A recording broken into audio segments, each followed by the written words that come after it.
ప్రజలకు నమస్కారం. 2024 ఎన్నికల ఘట్టం ఆఖరికి చేరుకుంది. మీ అమూల్యమైన ఓటు వేయాల్సిన సమయం ఆసన్నమైంది.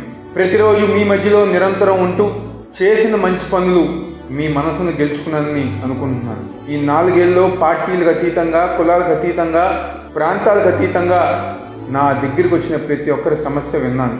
ఆ సమస్యలు పరిష్కరించాను. నేను మిమ్మల్ని ఒకటే అడుగుతున్నాను, నాపై నమ్మకం ఉంచి మీ కుటుంబంలో మీ బిడ్డగా భావించి నాకు ఒక అవకాశం కల్పించవలసిందిగా కోరుతున్నాను.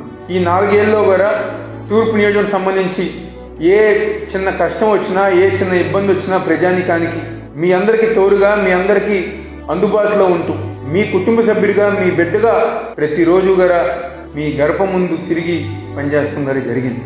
నా శ్రేయస్సు కోరి నిరంతరం నాతో కలిసి కృషి చేస్తున్న వైఎస్ఆర్ కాంగ్రెస్ పార్టీ నాయకులకు, కార్యకర్తలకు, స్వర్గీయ దేవినేని రాజశేఖర్ నెహ్రూ గారి స్నేహితులకు, సన్నిహితులకు, నా మిత్రులకు, నా కుటుంబ సభ్యులకు, మరీ ముఖ్యంగా నా తూర్పు నియోజకవర్గ ప్రజానీకానికి పేరు పేరున నా ఒక ధన్యవాదాలు తెలుపుకుంటున్నాను. 13వ తారీఖున జరిగే సార్వత్రిక ఎన్నికల్లో ఎమ్మెల్యే బ్యాలెట్ బాక్స్ మీద 1వ నెంబర్ బటన్ నొక్కి మీ అమూల్యమైన ఓటు, ఫ్యాన్ గుర్తు ఓటు వేసి నన్ను దీవించాల్సిందిగా కోరుకుంటున్నాను.